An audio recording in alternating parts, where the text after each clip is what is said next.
नमस्कार सब गोटे के प्रणाम। हम छी सोनाली कर्ण और अखन हम एहन सुंदर मिथिला धाम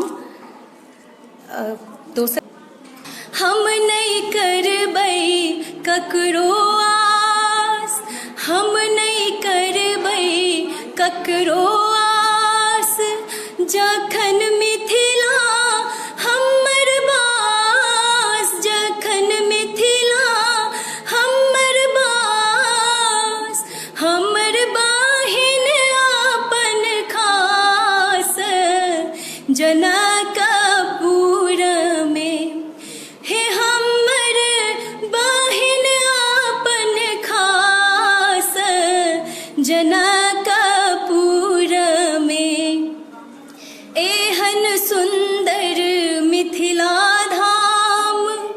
दोसर पायब कोने ठाम, दोसर पायब कोने ठाम,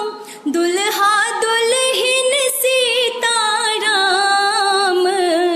जनकपुर में, हे दुल्हा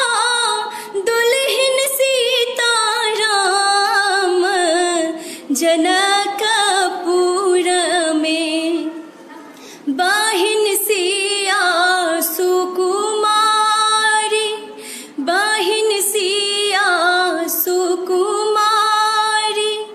धिया जनक दुलारी, धिया जनक दुलारी,